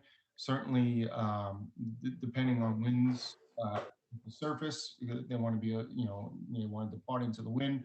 All of these things take into place of what's the most advantageous departure route to use. Okay, thanks. Chip, a question for you on the minimum capabilities list. This goes, remember back 2 hours ago when you gave your statement? The minimum capabilities list on avionics. Can you talk through a little bit how the NAC makes those choices on priorities, specifically on the capabilities list, since that's really kind of the equipage issue? I'd love to. Thank you, Chairman. I think, the process that we have at the NAC is one that is extraordinarily collaborative with the FAA and all the stakeholders within the NAC. And I think that our challenge is you have a lot of operators, a lot of interested parties on the NAC with a lot of different technologies. And sometimes we've been trying to keep up with the technology train in the past, because just as you get ready to execute something, there's something new that comes out that's better and safer and all these things. And so that's a very, very big challenge with the number of constituents that we have within the committee. But the process starts at a subcommittee level, and we take a look at what the ROI, I'm as chairman, and I probably use that acronym, I probably owe another quarter, but I use that acronym as chairman more than any other acronym, because I'm not a pilot. I sometimes have to go back and do my research at every meeting. But ROI is still, I think, the most important conversation about what we're doing at the NAC. And that has to pay benefits to everybody, primarily with safety. It's hard to identify the yield of safety and the investments that the FAA has made, but the process is extremely collaborative. And as we went through the process over the last couple of years, right before the pandemic, we all came together with the FAA and all those operators, and we said, to get the best baseline ROI out of the system immediately, this is the list of things that we have to focus on and get started, and require manufacturers to build airplanes that has this type of technology going forward. It's called a minimum list for a reason. Like, this is the baseline of what we need to get to. We have a lot of other technologies that we need to add to that list. And as we start to get through, again, this equipage piece, I mean, the number one challenge to the MCL list and getting all of the macro yield out of the system is making sure we have all of our aircraft equipped so that we can get to a macro analysis like the Inspector General has to see where those yields are. We know at a micro level, all of these technologies are incredibly powerful. But at a macro level, we got to get to the equipage. We've got good consensus at the NAC. We just decided on it 18 months ago. We had the pandemic hit, and I can assure you the NAC is ready to go get along with the FAA and execute the requirements of the MCO. Okay. I've got a question for Mr. Soska, and then I'll turn to Congressman Holmes Norton. And thank you for coming back, Eleanor. I appreciate that. So for Mr. Soskin, Representative Brownlee's question earlier was about kind of, is there an end date? And I think it's kind of hard to say there's an end date to next gen because technologies keep changing, and presumably you could just keep folding in, building on, replacing with the latest gizmo. But we have to kind of have a timeline. How are you choosing 2025 versus 2030 versus 2035? And is there a way to get a more accurate count of the cost and the benefits so that we can have a measurement more often and a more accurate measurement more often of the benefits of these technologies being folded in for use? Chairman Larson, in our report this past year, we looked at 2025 to provide a consistent benchmark to look at how the forecasts of next gen benefits have changed over time. And as we noted in our report, FAA's most recent projection of benefits in 2017 looked to 2030 as a date through which to measure benefits. The JPDO back in 2007 looked at a number of dates through which to project benefits. Also 2025, I think, was one of those dates. One of the forecasts. The Joint Planning Development Office? The Joint Planning Development Office. Yes, Okay, it was one of the collaborative efforts at the back towards the beginning of Next Gen to plan the original portfolio of programs out. Right. And they even had a projection that went, I think, years beyond that to 2050. From the perspective of the Office of Inspector General, there is not a particular end date that one should choose to measure benefits, but to understand the evolution of those benefits over time, it makes sense to compare apples to apples. With most infrastructure programs, it will take time to realize the benefits after the infrastructure is adopted and is created. And as our report recognizes, now as we operationalize and implement the procedures on top of the benefits, the controller tools, the procedures on top of the infrastructure, the controller tools on top of the infrastructure, and as all the air traffic control stakeholders make decisions about how to take advantage of that technology, we will see benefits come into force. It's really heartening to see here today all of the discussion and all of the demonstration of the collaboration among airspace stakeholders, because as you know, in our report, we highlighted that need for collaboration as one of the key elements to realizing benefits. So the apples to apples metaphor is just music to my ears being from Washington State. Are we at a point where we're no longer comparing, say, a 2007 estimate, which would be totally out of whack, and we have so much experience beyond that we are actually at let's just pick the Cosmic Crisp apple comparison to another Cosmic Crisp apple, or are we comparing different apples? How close are we to having an actual baseline that is firm from which to compare, or are we close enough that we can make those comparisons? So Chairman Larson, if we want to compare costs and benefits, we can of course take the costs to date. I think 11 billion is what FAA had forecast to spend. 11 million, that's great. Through the end of FY21. $9 billion, I think they had quantified in spending through the end of FY19. And we can compare the benefits to date with that. But if we see that the benefits to date fall short of that spending, and of course, it's not just the spending by FAA that's relevant here, it's the spending on equipage. We do need to recognize that, as with any infrastructure program, we need to look ahead and project a period of benefits into the future. Before I go to Eleanor, but I do want to ask you that. In looking forward, do we have a consistent way to do that? Have we learned enough over the last, I think Pete and I have maybe served, and Eleanor have served longest on this committee. Have we learned enough over the last, whatever it is, 16 years to say, moving forward, we know in calculating those benefits that we will be looking at A, B, C, D, and E, or are we still adding F, G, H, and I that we didn't add before to the benefits list? I mean, do we have a consistent way to measure moving forward on the benefit side?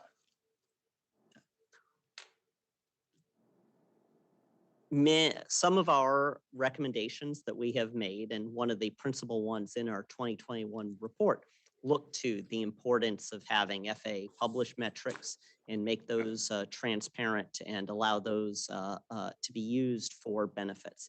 And I think in working together with airspace stakeholders in figuring out, what the most important benefits are, and having a process and a plan for measuring those each year, that will really help with all of the challenges of implementing the further steps on Next Gen. And I do want to say that where you opened, I think is a good way of looking at things. That the process of technological modernization is one that is going to be ongoing, and some of these capabilities that we're talking about today, like cloud computing, were not really in the picture when Next Gen was embarked on 18 or more years ago. All right, next. Thank you. Congresswoman Holmes Martin. Thank you, Mr. Chairman. And you're right about how long I've been on this committee, and aviation is particularly important to me. And I feel like, having been on the commission that I had on the committee and subcommittee, that aviation noise has been on my agenda too for a long time. So these questions are for Ms. Whitley at the Federal Aviation Administration. Ms. Whitley, I'm co-chair of the Quiet Skies Caucus. So that tells you how important aviation noise has been, that there's a whole caucus.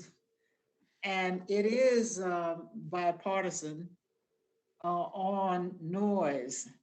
So I was pleased with the FAA's recent response to our letter of concern about the neighborhood environmental survey.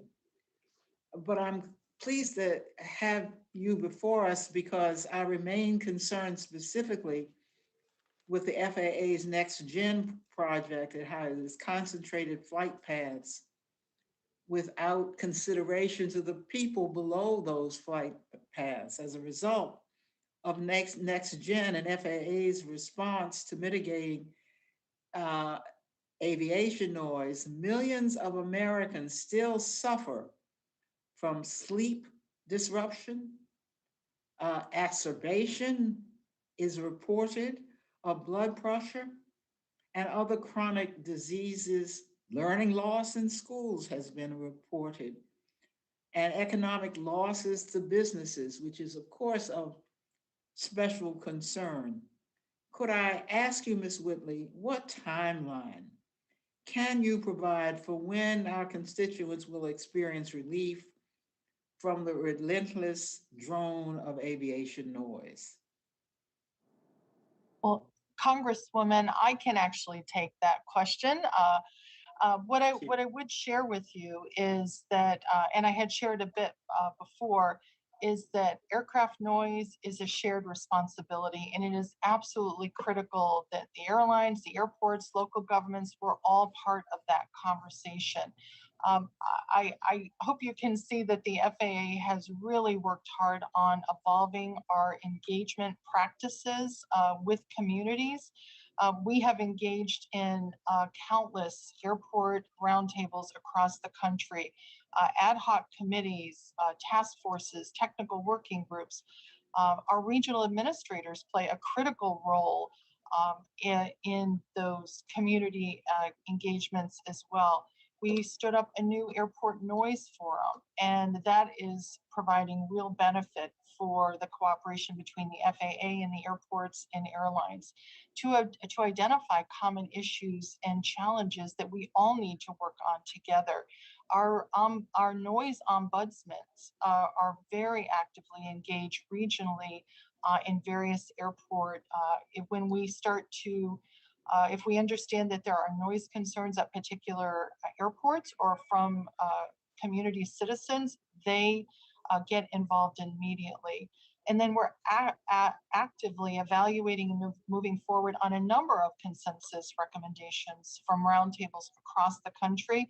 A few examples of those are Boston, DCA, BWI, and Portland, Maine, just to name a few. So I hear you, I understand, and it's something we'll just need to continue to work together on. But you've got our commitment. I thank you. Your mention of the airport noise forum. I just wanted to know if there is any arena to bring these agencies and parties together to work on airport noise. Well, I think that ongoing, the continued roundtables that we have through our regional administrators, ensuring that we get all voices at the table.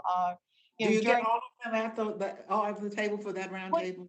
You know what? We're trying to get more and more. During COVID, we actually conducted roundtables virtually. And actually, it was, we were very pleased because we got more citizens dialing in virtually than we ever would have got if the meeting had been held in person. Because neighborhoods are next to each other around airports, and it's really important that all voices are heard and everybody is understanding the same information at the same time. So also we've got our NAC, our Next Gen Advisory Committee, and we are actively pulling in our environmental and noise folks from the FAA and working with the NAC community on additional recommendations for improving processes and procedures around the country due to noise. So it is not going away. This is something we will absolutely continue to work on. I really appreciate the greater effort to bring together the multiple parties, because that may be part of the problem of getting a conclusion. Now, this is a question either for you, Ms. Britley, or Ms. Whitley. I understand that performance-based navigation, we call it PBN, creates efficient GPS-based flight paths that save time, that cut noise, that reduce emissions and fuel consumption, and improve airport capacity. Can you tell me more about how performance-based navigation achieves these benefits and how specifically that technology can reduce the impact of aviation noise in particular? Congresswoman Holmes Norton, I'll start. PBN is actually a way of designing precise paths for the aircraft to travel. And it allows the aircraft to basically reach a point in space at a higher altitude that does not require the aircraft to do the step down. We've all been on the airplane and felt the aircraft accelerating and deaccelerating and actually kind of almost looking like stair steps coming down. But those procedures require the equipage that we talked about. So we're in the process of putting those procedures in the system, and we have over We have about 9,600 of those procedures already established. The airlines, the carriers are very well equipped to fly those procedures. We find that there's a gap in the regionals, so we really would like to use those procedures more and more. And when the aircraft is able to fly those procedures, because they're not using the engines, then you don't hear as much noise and they're much more fuel efficient. So it's definitely the way to go. We've been working towards that. It's very site specific in terms of doing the design work, but it's a kind of perfect marriage between designing the procedures, identifying the right place for us to put those procedures, which we work with the stakeholders now to do that, getting the equipage levels up, and we think that ultimately gives us much more value in the system, better benefits, and a return on the investment. And Congresswoman, the other thing that I would add is that our community engagement officers and noise ombudsmen are, as we consider new procedural designs for PBN procedures, they're getting involved upfront. So if we are aware that there are particular concerns from communities and citizens, we're taking that in before we ever start designing those procedures, so that we've got more voices involved and we just have better awareness going into that procedural design. Oh, thank you. Ms. Whitley, you said 9,600 procedures established out of how many? I'll have to refer to Terry. What we've been doing is kind of looking at the old procedures that require the old technology and the old way, and going in, working with the industry to identify their priorities and redoing those procedures. But the actual total number of procedures, I'd refer to my colleague in air traffic to answer that. Yeah, currently, Congresswoman, we have 21,000 procedures in our inventory. 9,600 of them are PBM procedures. So it looks like we have quite a long way to go. Well, I think it depends how you look at it. We have a lot of procedures in our inventory. We do track utilization, and we've continued to increase the number of procedures year over year that we are developing. So 9,600 are current PBN procedures. Well, thank you very much. And thank you very much, Mr. Chairman, for keeping this open long enough for me to get back from my last hearing. No problem at all, Ellen. It's my pleasure. That wraps it up for questions from members, and I want to thank the panel for coming together to help us get level set on Next Gen, what it means, what it can mean, what it will mean in the future. We did the roundtable format so that we could have a little bit looser Q&A, explore issues a little bit better than we sometimes are able to do in a hearing. But I appreciate everyone's involvement and willingness to hang with us for the last 2 hours. And we'll have staff follow up with any questions that we may have following this. So I want to thank you all very much for your time today. And with that, I'll close up the roundtable. Thanks a lot. Thank you.